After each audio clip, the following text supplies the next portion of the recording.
Le Togo continue d'intensifier sa médiation dans le conflit de l'Est de la RDC. Mandaté par l'Union africaine pour accompagner le processus, le président du Conseil, Faure Gnassingbé, a présidé le samedi dernier à Lomé une rencontre des co-facilitateurs de l'Union africaine.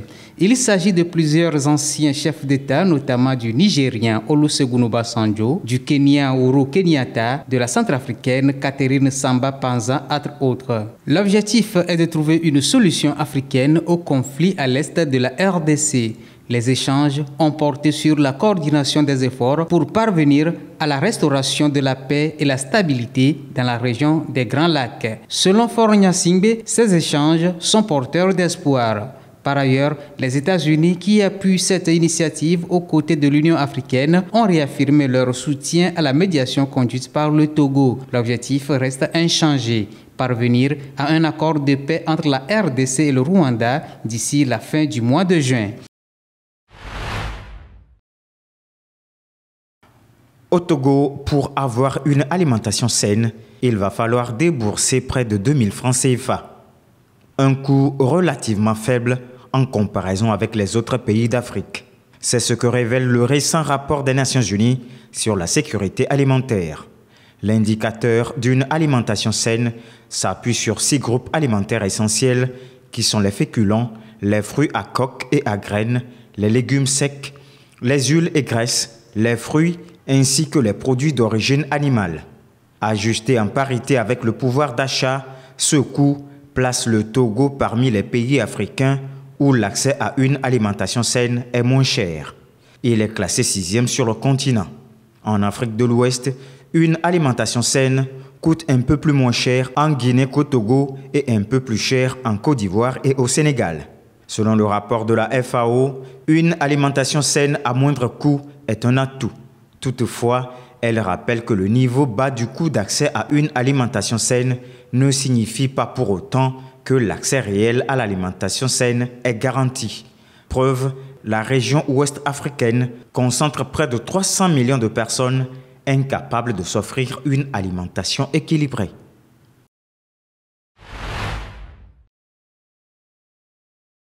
Le Togo fait un pas de géant vers un environnement plus sain avec son nouveau plan d'assainissement. Un des piliers de ce plan est la construction de latrines, un projet qui vise à éliminer la défécation à l'air libre d'ici les 5 prochaines années. En mettant l'accent sur les centres de santé et les services publics, le gouvernement togolais entend améliorer les conditions sanitaires et promouvoir une hygiène de vie plus saine pour ses citoyens. Le manque d'entretien des toilettes publiques dans la ville de Lomé est devenu un véritable problème. Si elles sont rares, celles qui existent sont construites dans les marchés, écoles ou administrations. Mais le nettoyage des toilettes de ces endroits devient de plus en plus rare.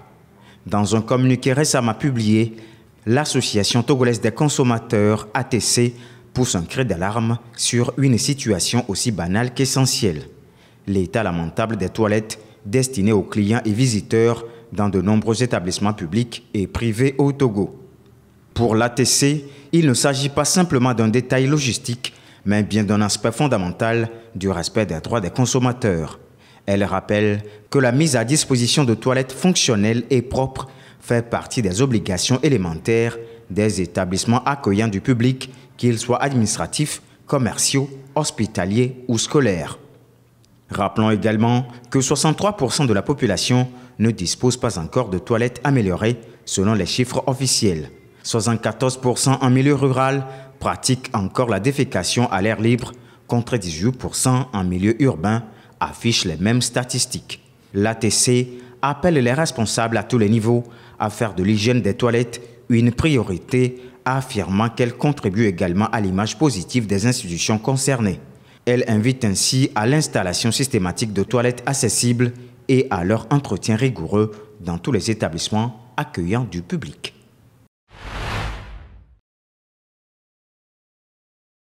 Le Togo connaît depuis plusieurs années une augmentation rapide de la demande en électricité. Ce besoin s'explique par la croissance des zones urbaines, le développement de l'économie et l'électrification progressive des milieux ruraux. Mais au même moment, plusieurs facteurs rendent la fourniture de l'électricité instable dans le pays. En effet, il s'agit d'une crise énergétique marquée par de fréquentes coupures d'électricité. Selon les autorités en charge du secteur de l'énergie, des travaux de maintenance de centrales électriques au Ghana et aussi sur les installations de production de gaz naturel au Nigeria affectent la production d'électricité au Togo. Afin d'assurer la continuité de la fourniture d'électricité et réduire le déficit, l'autorité affirme avoir injecté 31 milliards de francs CFA entre 2024 et 2025. Cette enveloppe a été consacrée au soutien du secteur afin de limiter les répercussions économiques et sociales de la pénurie d'électricité.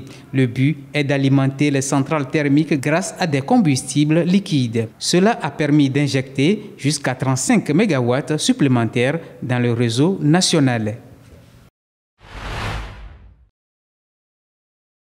L'apparition d'un premier cas de mpox, communément appelé variole de singe, a été officiellement confirmée au Togo.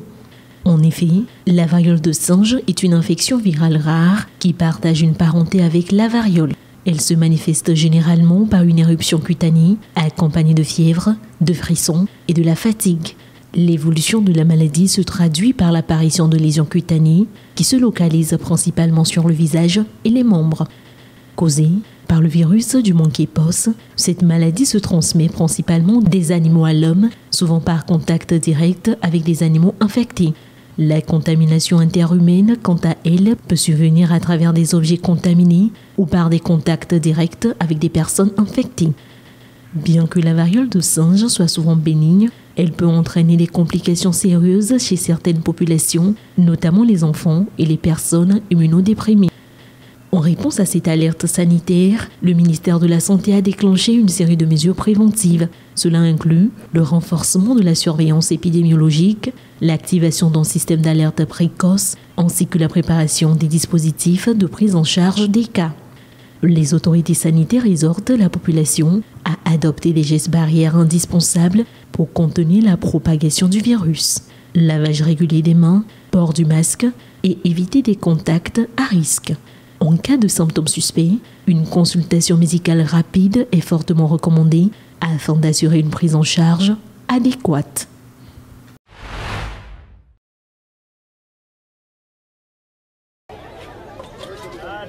Le gouverneur de l'État de Borno, dans le nord-est du Nigeria, demande au gouvernement fédéral de tout mettre en œuvre afin de sécuriser la ville de Marte, menacée par Boko Haram. Une alerte lancée dimanche après l'attaque menée par les islamistes présumés vendredi contre la localité, forçant au moins 20 000 personnes à abandonner leurs habitations pour la ville de Dikwa. Un regain de violence alors que Marte renaissait de ses cendres après avoir passé 4 ans sous la coupe des insurgés. Les habitants de la ville craignent un retour à la case départ. Au cours des 16 dernières années, l'insurrection de Boko Haram a fait des milliers de morts et déplacé au moins 2 millions de personnes, selon des humanitaires.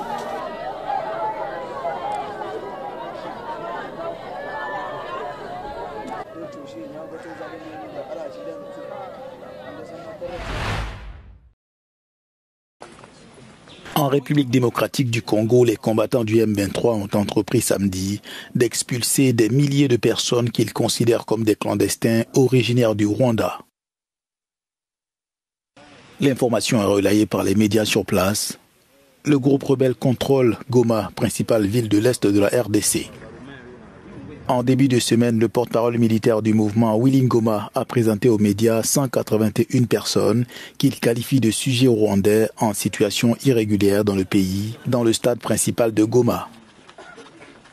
Tous les hommes présentés avaient des papiers d'identité de la RDC qui, selon le M23, étaient des faux. Les médias indiquent que le groupe armé avait sommairement brûlé les documents en question sur la pelouse du stade.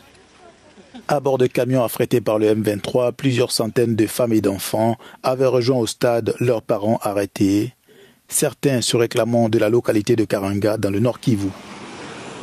Le porte-parole du Haut Commissariat des Nations Unies pour les réfugiés a déclaré à la presse que 360 personnes avaient été embarquées dans des bus en provenance de Goma tôt le samedi.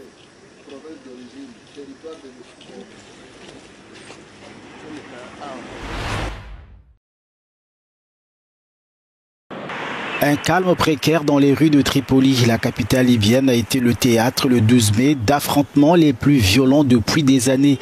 Ils ont opposé la 444e brigade d'infanterie et le dispositif de soutien à la stabilité, deux groupes armés proches des autorités de Tripoli, faisant au moins 8 morts parmi les civils selon l'ONU. Des heurts consécutifs à l'assassinat d'Abdul Ghani Kiki, chef du dispositif de soutien à la stabilité. Pour tenter d'inverser la tendance, la mission d'appui des Nations Unies en Libye et le Conseil présidentiel libyen ont mis en place un comité de trêve. But de l'initiative, pérenniser le cessez-le-feu du 14 mai et protéger les civils. Alors que le premier ministre du gouvernement de Tripoli est contesté par des manifestants faisant fi de la contestation, Abdelhamid Deiba a promis d'œuvrer pour libérer la Libye de la corruption et des milices. Le pays est en proie à des divisions depuis la chute de Muammar Kadhafi, avec deux gouvernements parallèles, celui de l'Est dirigé par Abdelhamid Deiba et l'exécutif de l'Est proche du maréchal Khalifa Haftar.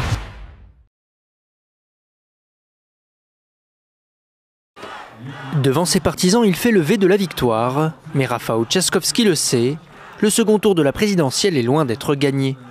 Le maire libéral de Varsovie est arrivé en tête, mais son avance est très mince. Il a 2 semaines pour convaincre. Légalisation de l'avortement, séparation de l'Église et de l'État, mais aussi politique pro-Union européenne, les sujets de clivage avec son adversaire sont nombreux. Je suis très heureux d'avoir remporté le premier tour, mais il reste encore beaucoup de travail à faire.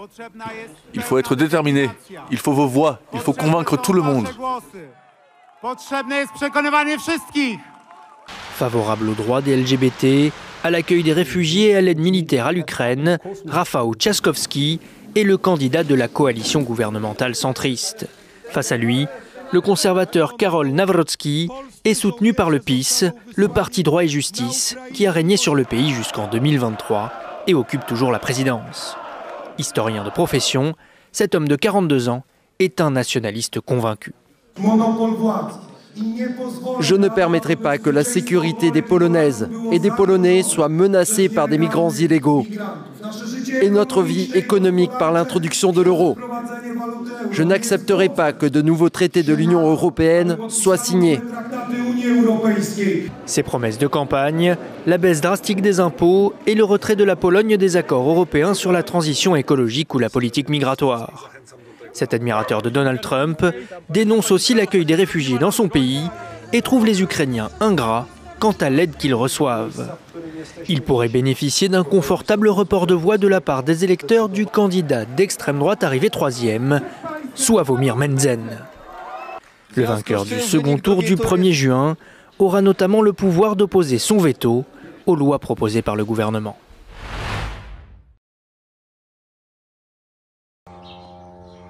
Après un blocus de près de 3 mois, Israël autorise l'entrée d'une quantité de bases de nourriture dans la bande de Gaza, alors que l'État hébreu intensifie son offensive dans l'enclave. Pour le Premier ministre israélien Benjamin Netanyahou, cette aide vise à éviter une famine généralisée qui mettrait en péril la nouvelle opération israélienne baptisée Chariot de Gédéon, qui a pour objectif la conquête totale de la bande de Gaza.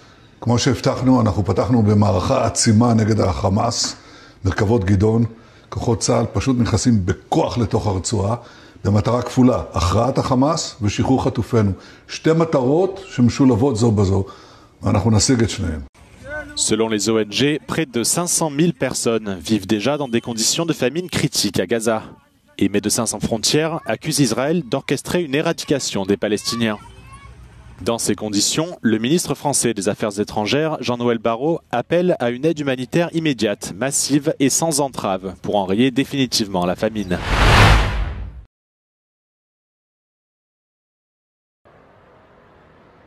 En 2024, la faim aiguë a frappé 295 millions de personnes dans 53 pays selon le dernier rapport de l'ONU. C'est 13,7 millions de plus qu'en 2023 marquant la 6e hausse consécutive de l'insécurité alimentaire mondiale. Le secrétaire général de l'ONU, Antonio Guterres, dénonce un acte d'accusation accablant face à un monde où un tiers de la nourriture est gaspillée, alors que les crises humanitaires manquent de financement. Les conflits restent la principale cause de cette insécurité alimentaire, aggravée par la pauvreté, les chocs économiques et les événements climatiques extrêmes. En 2024, la famine a été confirmée au Soudan et des niveaux catastrophiques ont été atteints à Gaza, en Haïti, au Mali et au Soudan du Sud. Gaza a échappé de peu à la famine, mais le risque demeure si le blocus et les opérations militaires se poursuivent. Par ailleurs, 128 millions de personnes ont été déplacées de force, dont 95 millions dans des pays déjà en crise alimentaire. 59 millions de personnes ont été touchées par des crises économiques dans 15 pays et 96 millions par des phénomènes climatiques extrêmes,